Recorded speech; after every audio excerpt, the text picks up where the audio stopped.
Dear students, good morning.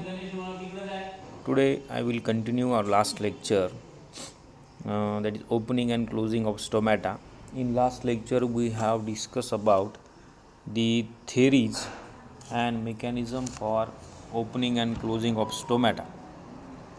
So in this lecture we will discuss about the other theories prescribed for the mechanism of opening and closing of stomata.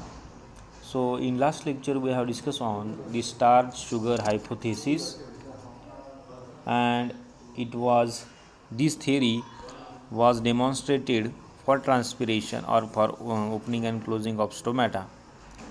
So it was described by Stewart in 1964 for the mechanism of opening and closing of stomata.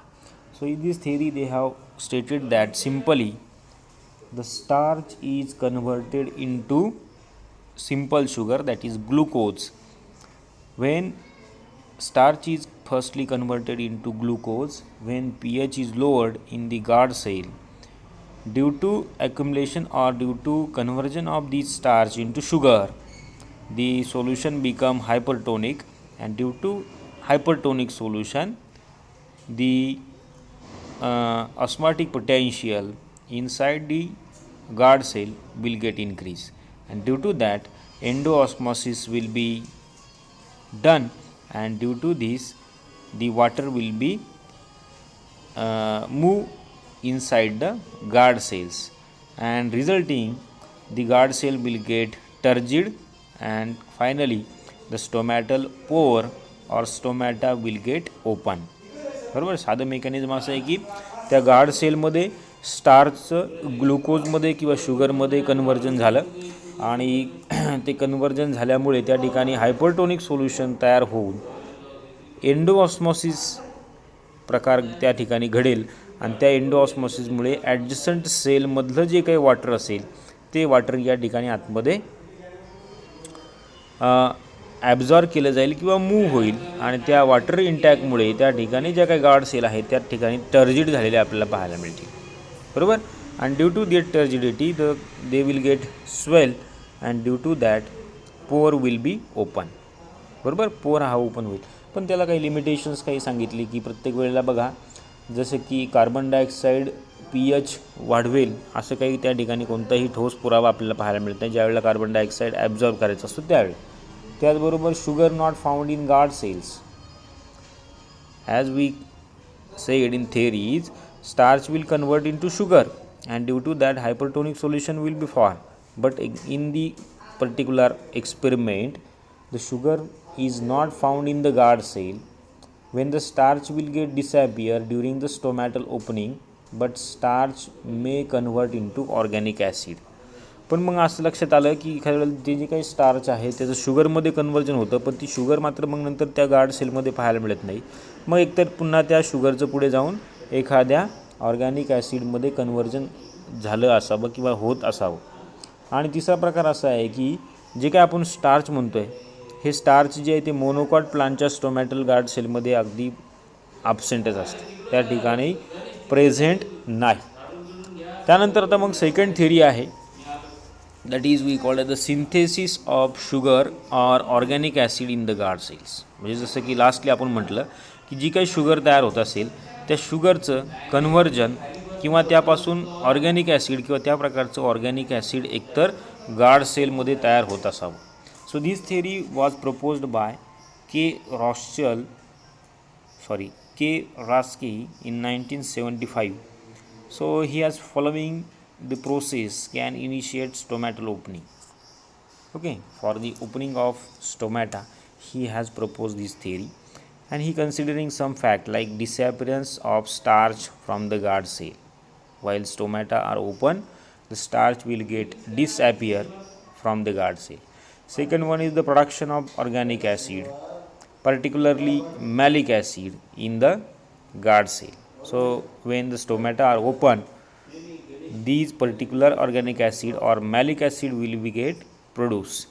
Then excretion of hydrogen ions from the guard cells, and uptake of potassium ions into the vacuoles of the guard cells, also uptake of chlorine ions in the vacuole. So two types of ions, potassium and chlorine, are uptake inside the guard cell, and due to that these opening of stomata may be happen. So in this theory, during the photosynthesis at the daytime, a small amount of soluble sugar extracted from the guard cell.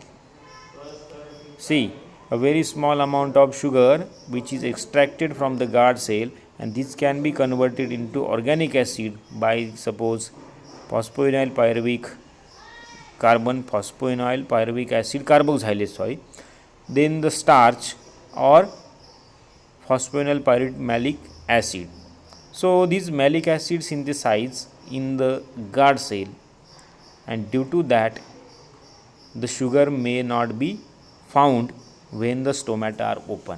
ज्यावेळेला stomata open असणार आहे त्यावेळेला मग guard सेलमध्ये अशा प्रकारे sugar जी आहे ती आपल्याला त्या ठिकाणी एक्सपेरिमेंटमध्ये मिळत नाही. का तर तिचं कन्व्हर्जन त्या ठिकाणी याप्रमाणे मॅलिक ॲसिडमध्ये झालेलं आपल्याला काही सायंटिस्टनं रिपोर्ट केलेलं आपल्याला दिसेल. सो दिस मॅलिक ॲसिड मे प्रोड्यूस प्रोटॉन्स. बघा आता पुढची प्रक्रिया कशी बघा. मॅलिक ॲसिड जे आहे हे मॅलिक ॲसिड काही प्रोटॉन्स प्रोड्यूस करत असेल जसं की hydrogen ions, and they can operate as a ATP driving protons for the potassium exchange from moving hydrogen ions into adjacent epidermal cells and potassium ions. So these potassiums and hydrogens, they will uptake inside the guard cell, and they decrease the water potential of guard cells, leading the stomata open.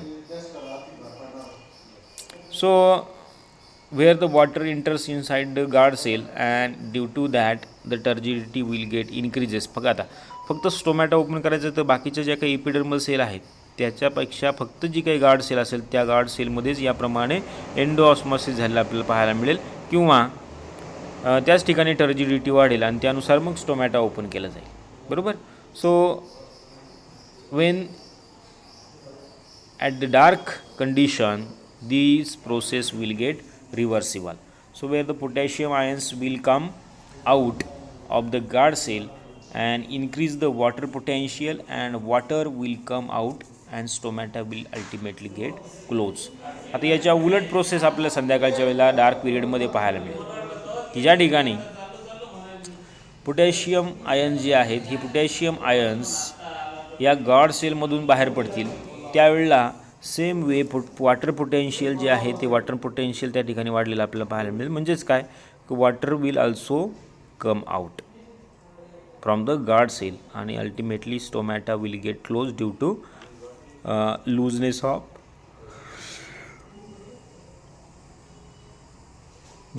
Looseness of turgor pressure, and stomata will get close. ही अशा प्रकारची एक theory that is synthesis of sugar and organic acid in the guard cells. Now third theory was also proposed by many of the one of the scientists, that is ATP driven protons theory. जसं की आपण मगाशी बघितलं की जे काही malic acid आहे malic ॲसिडपासून या प्रकारचे काही प्रोटॉन्स त्या ठिकाणी तयार होत असावेत आणि त्यानुसार मग पुढचं जे काही पोटॅशियम आयनचं अपटेक त्या ठिकाणी झालं आपल्याला पाहायला मिळतो. So ATP driven protons they may leads or they are for potassium exchange pump mechanism. Okay. ATP driven protons जे काही तयार होतील त्या प्रोटॉन्सच्या थ्रू किंवा त्यांच्यामुळे due to that protons potassium ion जे आहे तर पोटॅशियम आयन सराउंडिंग सेलमधून गार्ड सेलमध्ये अपटेक झालेलं आपल्याला पाहायला मिळेल. So in the stomatal moment very much affected by the blue light, they causing change in the osmoregulations of the guard cells, and this blue light induces hydrogen ions ATPase mediated proton transport, which create chemical potential gradient for the entry of potassium ions. याप्रमाणे हा पूर्णपणे जे काही exchange mechanism जे आहे पोटॅशियमचं exchange pump mechanism जे आहे ते ह्या प्रोटॉन्समुळे झालेलं आपल्याला पाहायला मिळतं. या डायग्राममध्ये तुम्हाला लक्षात येईल की mechanism of stomatal opening by the potassium ion absorption theory. So where firstly hydrogen ATPase enzyme which is activated its function is out pumping hydrogens. म्हणजे बघा या ठिकाणी जी काही गार्ड सेल दिलेली आहे ते गार्ड सेलमधून याप्रमाणे हायड्रोजन आयन्स किंवा सुरुवातीला जर आपण बघितलं की मॅलिक ॲसिड त्या ठिकाणी तयार झालं आपल्याला पाहायला मिळतं. Then inward rectified potassium channel is voltage dependent and PM hyperpolarization activates the channels and carry the potassium inwards. So chlorine is the transported through, and ultimately in all these exchange mechanism potassium ions are uptake inside the guard cell as well as water, and due to that stomata will get open. तर ह्या सर्व काही theories आपल्याला या ठिकाणी काही 3 वेगवेगळ्या प्रकारच्या थिअरीज या ठिकाणी सांगता येतील की ज्या थिअरीजच्या थ्रू किंवा या हायपोथेसिसच्या थ्रू स्टोमॅटा जे आहे ते ओपन किंवा क्लोज झालेले आपल्याला दिसतात. त्यानंतर मग नेक्स्ट पॉईंट जो आहे, आता ट्रान्सपिरेशनचा जर विचार केला आपण तर ट्रान्सपिरेशनमध्ये see in the transpiration we define that की transpiration is the loss of water in the form of water vapors in the environment or in the atmosphere by aerial parts. So for transpiration किंवा ह्या transpiration होण्यासाठी मग कोणते कोणते घटक responsible असतील किंवा which are the factors affecting on the transpiration rate. बरोबर, ट्रान्सपिरेशन रेट आता कोणत्या कोणत्या फॅक्टर किंवा कोणत्या कोणत्या कंडिशनला ट्रान्सपिरेशन रेट हा जास्त असेल, कमी असेल, मॉडरेट असेल, हे आपल्याला आता ह्या टॉपिकमध्ये पाहायचं. So that is the factors affecting transpiration. याच्यावरती तुम्हाला बऱ्याच वेळेला एक्झाममध्ये क्वेश्चन विचारला जातो 4 मार्काला 6 मार्काला असा. तर याच्यावरती सोपे फॅक्टर बघा, जसं की फर्स्ट फॅक्टर आहे लाईट. बरोबर, light which is very necessary for opening of stomata. Wien the light is किंवा ज्या वेळेला डे टाईम असेल, लाईट असेल, त्यावेळेला स्टोमॅटा ओपन होईल आणि त्यावेळेला ट्रान्सपिरेशन झालेलं मात्र आपल्याला पाहायला मिळेल. So light directly affect on the rate of transpiration by causing opening of stomata, and through the stomata a large quantity of water will be loss as a transpiration. So light also increase the permeability of the protoplasm. बघा, light असल्यामुळे त्या ठिकाणी टेम्परेचरसुद्धा नंतर वाढणार आहे आणि त्यामुळे permeability प्रोटोप्लाझमची वाढलेली आपल्याला दिसते. दुसरा फॅक्टर आहे ह्युमिडिटी. आता ह्युमिडिटी जर बघितली तुम्ही तर ह्युमिडिटी म्हणजे काय, तर पुन्हा सराउंडिंग मीडियममध्ये असणारी आर्द्रता, म्हणजेच त्यानुसार टेम्परेचर नंतर बदलणार आहे. So when at the low humidity the atmosphere will be dry. प्लांटच्या सभोवतालचं किंवा सराउंडिंग एन्व्हायरमेंट जे आहे, ज्या ठिकाणी ह्युमिडिटी कमी असेल त्यावेळेला ड्राय असणार आहे, and due to that unsaturated and of great capacity to absorb the water. Then it helping high rate of transpiration, but at higher humidity environment becomes saturated, it favors low rate of transpiration. म्हणजे बघा, ज्या वेळेला पावसाळ्याचं season असेल, पावसाळा हिवाळा असेल, हे की नाही, साधारणतः पावसाळ्याच्या सीझनमध्ये ह्युमिडिटी जी आहे ती सराउंडिंग मीडियममधली जास्त असते, आणि मग अशा वेळेला ट्रान्सपिरेशन जे आहे ते ट्रान्सपिरेशनचा रेट हा कमी असलेला आपल्याला दिसेल. आणि ज्यावेळेला ह्युमिडिटी कमी असेल, म्हणजे सभोवतालचं वातावरण ज्यावेळेला कोरडं असेल, त्यामध्ये आर्द्रतेचं प्रमाण कमी असेल, उन्हाळ्याच्या सीझनमध्ये पर्टिक्युलरली, अशा वेळेला मात्र ट्रान्सपिरेशन जास्त झालेलं आपल्याला दिसेल. बरोबर. त्यानंतर थर्ड फॅक्टर आहे temperature. See the temperature. Wien temperature is increase, the vapor pressure of the atmosphere will also increases. So it will rise subsequently with the vapor pressure of intercellular space, and therefore rise in temperature will increase the steepness of water vapors pressure and enhance the rate of transpiration. So when temperature increase simply temperature increase झाल्यानंतर वॉटरचं व्हेपर्समध्ये conversion होण्याचे chances आपल्याला वाढलेले आपल्याला दिसतील आणि त्यामुळे ज्या वेळेला सभोवतालचं टेम्परेचर असेल किंवा inside the plant body temperature असेल ही ज्या वेळेला वाढेल त्यावेळेला त्यामध्ये असणारे जे काही वॉटर आहे त्याच्या वॉटर व्हेपर्स तयार झालेले आपल्याला दिसतात. Then fourth factor is wind factor. If the wind is not blowing the water vapors accumulate on transpiring leaves. If the wind is not blowing, the water vapors accumulate on transpiring leaves, so it lowers the stiffness of vapor pressure gradient, decrease the transpiration. However, the blowing wind removes accumulated humidity, brings fresh air and enhance the rate of transpiration. म्हणजे wind flow, हवा किती जोराची आहे किंवा कशा प्रकारे वाहत यानुसार सुद्धा आपल्याला ट्रान्सपिरेशनचा रेट फ्लक्च्युएट झालेला आपल्याला पाहायला मिळतो. म्हणजे ज्या वेळेला विंड फ्लो जास्त आहे त्यावेळेला ट्रान्सपिरेशन जास्त झालेलं आपल्याला दिसेल. Transpiration okay. Next factor is availability of soil water. सॉईलमध्ये किती प्रमाणामध्ये वॉटर अवेलेबल आहे हा सुद्धा महत्त्वाचा फॅक्टर आहे for the rate of transpiration. So if a large number or large quantity of soil water is available, then transpiration rate is higher. When the availability of soil water is low, the rate of absorption is also low and then the transpiration will get affected. So at high salt concentration the rate of transpiration will also get lower. म्हणजे दोन factor बघा, सॉईलचं concentration, soil वॉटरचं concentration आणि त्याचबरोबर सॉईलमध्ये वॉटरची availability. साहजिकच जमिनीमध्ये पाणी जर जास्त प्रमाणामध्ये असेल तर तेवढ्या प्रमाणामध्ये वॉटर ॲब्झॉर्ब केलं जाईल आणि तेवढ्याच प्रमाणामध्ये समजा वरचे जे काही फॅक्टर आहेत ते फेवरेबल असतील तर ट्रान्सपिरेशन झालेलं आपल्याला दिसेल.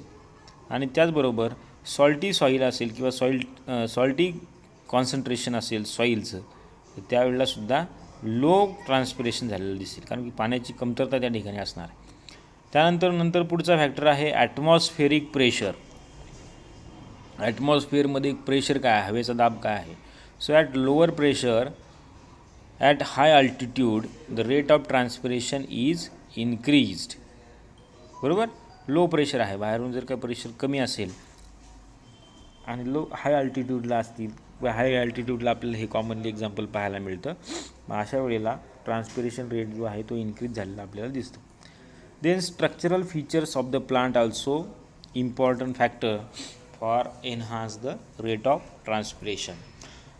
C the rate of transpiration depends upon the size of leaves, position and distribution of stomata on the leaves. बरोबर, स्टोमॅटाची साईज किती आहे, किती मोठी आहे, त्याची पोझिशन कशी आहे, अप्पर साईडला की लोअर साईडला आहे आणि याचबरोबर डिस्ट्रीब्युशन म्हणजे अप्पर साईडला की लोअर साईडला किंवा डॉर्सल साईडला वेंट्रल साईडला आहे. स्टोमॅटाची साईज बरोबर वेगवेगळ्या प्रकारची, प्रत्येक प्लांटमध्ये वेगवेगळ्या आकाराचे स्टोमॅटा आपल्याला दिसतील. सो थिक क्युटिकल असेल किंवा वॅक्स असेल, स्पाईन्स असतील, फॉलिंग लीव्ज असतील, so they reduction of leaves असेल, कमी पानं असतील समजा एखाद्या प्लांटवरती, ऑटोमॅटिकली त्या ठिकाणी ट्रान्सपिरेशनचा रेट जो आहे तो कमी झालेला आपल्याला पाहायला मिळतो. आणि मग याचमुळे पहा बऱ्याच वेळेला उन्हाळ्याच्या सुरुवातीला बरेचसे काही जी काही पानं आहे किंवा जे काही प्लांट आहेत या प्लांटची काही पानगळती झालेली आपल्याला पाहायला मिळते. लीफ फॉल झालेला बऱ्याच ठिकाणी तुम्हाला दिसेल. So this leaf fall is due to or it is for avoid the excess transpiration, की उन्हाळ्यामध्ये त्या ठिकाणी पाण्याची कमतरता भासणार आहे आणि अशामुळे ती झाडं किंवा ती जी काही प्लांट आहेत ती स्वतःची पानं जी आहेत ती पूर्णपणे गाळून टाकतात. महिना 2 महिने पूर्ण मार्च एप्रिल महिना बिना लीव्हचं त्या ठिकाणी ही प्लांट आपल्याला पाहायला मिळते. त्यानंतर मग पुढचा फॅक्टर आहे that is CO2 concentration. So when the concentration of carbon dioxide it affect the stomatal moment, right. पहा आपण सुरुवातीला थेरीमध्ये पाहिलं आहे की स्टोमॅटा हे कशासाठी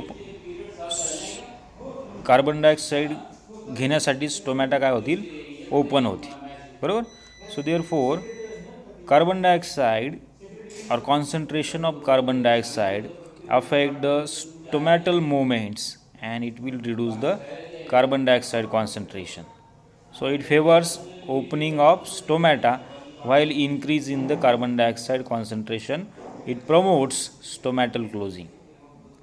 म्हणजे साहजिक सोपं बघा, ज्यावेळेला कार्बन डायऑक्साईडचं कॉन्सन्ट्रेशन जास्त असेल त्यावेळेला स्टोमॅटा जे आहेत ते ओपन राहतील आणि त्यानुसार ट्रान्सपिरेशनचा रेट जो आहे तो वाढलेला आपल्याला पाहायला मिळतो. Right. So this factor is also important. Next last factor is role of abscisic acid. So abscisic acid also cause the closure of stomata. It is not for the opening of stomata. ॲब्सिसिक ॲसिडचं जर काय ॲक्युमुलेशन stomatal guard सेलमध्ये झालं तर त्यामुळे stomata जे आहेत ते close झालेले आपल्याला दिसतात. ॲब्सिसिक ॲसिडमुळे आपल्याला आणखीन ॲब्सिशन लेअर म्हणा किंवा सेनेसन्स हे सुद्धा फेनॉमेनॉन आपल्याला पाहायला मिळतील. So they blocking the active excretion of the hydrogen ions from the guard cells, and due to that stomata will get closed and it may affect to lower the transpiration. आता हे transpiration आपल्याला कसं कमी करता येईल किंवा काय करता येईल हे आपल्याला पुढच्या लेक्चरमध्ये पाहायचं. पण आता सध्या आपण ट्रान्सपिरेशन जे आहे त्या ट्रान्सपिरेशनचं आपण सिग्निफिकन्स काय ते पाहणार आहोत. What is the significance of transpiration. आता ट्रान्सपिरेशनमध्ये आपण पाहिलं की वॉटर जे आहे ते मोठ्या प्रमाणामध्ये लॉस झालेलं आपल्याला दिसते. So due to these transpiration is known as a necessary evil or also called as the unavoidable evil. दोन अँगलने त्याला विचार केला तो बघा. प्लांटच्या दृष्टीनं किंवा बाकीच्या इतर एन्व्हायरमेंटच्या दृष्टीनं किंवा इव्हन प्लांटच्या मेटाबॉलिझमच्या दृष्टीनं जर बघितलं तर ट्रान्सपिरेशन होणं गरजेचं आहे आणि ट्रान्सपिरेशनमुळेच बऱ्याच मोठ्या प्रमाणामध्ये वॉटरचा loss in the form of vapours आपल्याला एन्व्हायरमेंटमध्ये झालेला दिसतो. So therefore transpiration is called as a unavoidable evil और it is also known as a necessary evil. आता या ठिकाणी बघा नेसेसरी इव्हिल असं म्हटलं आहे म्हणजे सिग्निफिकंट आहे. ट्रान्सपिरेशन आवश्यकच आहे प्लांटमध्ये. कशासाठी तर याच्यामध्ये these transpiration is of controversial subject in plant physiology. म्हणजे काही लोक म्हणतील की यामुळे मोठ्या प्रमाणामध्ये पाण्याचा लॉस होतो आणि काही म्हणतील की यामुळे वेगळ्या प्रकारचे मेटाबॉलिझम किंवा मेटाबॉलाईट फिजिओलॉजिकल रिॲक्शन्स ॲक्टिव्हिटीज या ट्रान्सपिरेशनमुळे झालेल्या आपल्याला प्लांटमध्ये पाहायला मिळतात. So some workers considered it as a beneficial phenomenon or some of them they suggest it is harmful or useless. अशा प्रकारचं कॉन्ट्राव्हर्शियल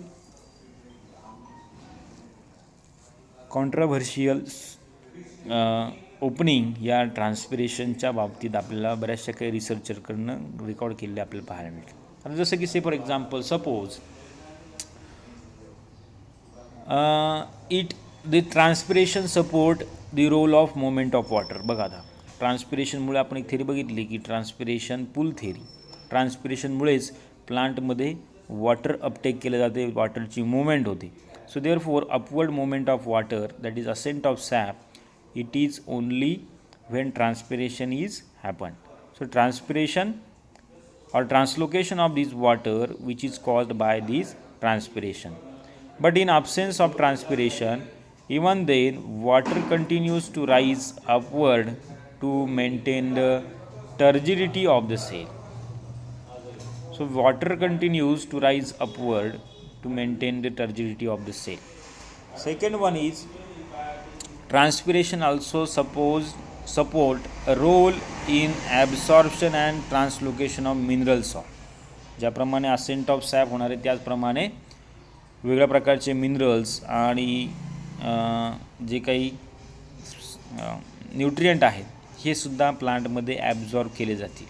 so therefore transpiration is necessary. It also suppose role in regulation of temperature. प्लांटमधलं किंवा inside the body किंवा outside the body temperature जे आहे त्याचं regulation किंवा ते मेंटेन करण्याचं काम या ट्रान्सपिरेशनच्या थ्रू झालेलं आपल्याला पाहायला मिळतं. महत्त्वाचा फिनॉमेनॉन आहे की एन्व्हायरमेंट किंवा ॲटमॉस्फिअर या ट्रान्सपिरेशनमुळे कूल राहते किंवा लोअर टेम्परेचर मेंटेन करण्यासाठी उपयोगी आहे. So some of the light energy is absorbed by the leaves is utilized for photosynthesis, while rest is converted into heat energy, which raises their temperature. And such things controls their temperature also. Rapid evaporation of water from aerial part of the plants may lower down the plant temperature and prevent them from the excessive heating. So rapid evaporation of water from aerial parts of the plant may lower down plant temperature and prevent them from the excessive heating. So these are the some phenomena, and through that we can conclude transpiration is the necessary evil. बरोबर. कशासाठी आवश्यक आहे? वॉटरची movement होण्यासाठी, मिनरल्सची movement होण्यासाठी, त्याचबरोबर temperature maintain करण्यासाठी. पण हे नक्कीच खरं आहे की ट्रान्सपिरेशनमुळे बराचसा काही लॉस झालेला आपल्याला पाहायला मिळतो. कोणता? तर transpiration cannot account for total loss or dissipation of water. Some xerophytic plant they can withstand up to 50 to 60 per degree centigrade temperature also, and dissipation of heat energy from leaves to other part into outer atmosphere, it takes place by the thermal commission. So these different phenomena are also considered in this significance of transpiration. Okay, so in next lecture we will discuss on the transpiration as a necessary evil by other opinion of scientist, like deciduous trees. ज्या ठिकाणी leaf fall होणार आहे त्या प्लांटमध्ये ट्रान्सपिरेशनला avoid करण्यासाठी हे mechanism आपल्याला पाहायला मिळेल. त्याचबरोबर many of the xerophyte they develop internal and external modification for control the transpiration. Right. म्हणजे ट्रान्सपिरेशन अवॉइड करण्यासाठी किंवा कमी करण्यासाठी स्वतःहून प्लांटमध्ये अशा प्रकारचे बदल किंवा अशा प्रकारचे काही चेंजेस आपल्याला पाहायला मिळतात. When the rate of transpiration is hi, soil deficient in water and internal water deficit is created in plant and it will cause affect the metabolic process. काही वेळापुरती काही प्लांटमध्ये ही मेटाबॉलिक प्रोसेस जी आहे ती काही वेळेला कमी केली जाते, त्याचा रेट कमी केला जातो, किंवा मग जास्त ट्रान्सपिरेशन होऊ नये म्हणून काही प्लांट जे आहेत त्याला डेसिडियस प्लांट आपण ज्याला म्हणतो त्यामध्ये लीफ फॉल होतं. म्हणजे बघा प्लांटचे तुम्हाला काही प्रकार बघायला मिळतील. एव्हरग्रीन प्लांट, ज्या ठिकाणी भरपूर सारा पाऊस आहे त्या ठिकाणी आपल्याला ही एव्हरग्रीन प्लांट बघायला मिळतात की ज्याला 12 महिने पानं आपल्याला दिसतील. काही डेसिडियस प्लांट असतात की जी कमी पाण्याच्या ठिकाणी येणार आहे. बरोबर आहे ना. जमिनीमध्ये पाणी कमी आहे, कमतरता आहे. मग अशा वेळेला त्या ठिकाणी असणारे जी काही प्लांट आहेत हे स्वतः त्याची पानं जी आहेत ती गाळतात किंवा लीफ फॉल करतात आणि त्यानुसार मग पाण्याची बचत प्लांटकडनं केली जाते. बरोबर. ओके, ठीक आहे.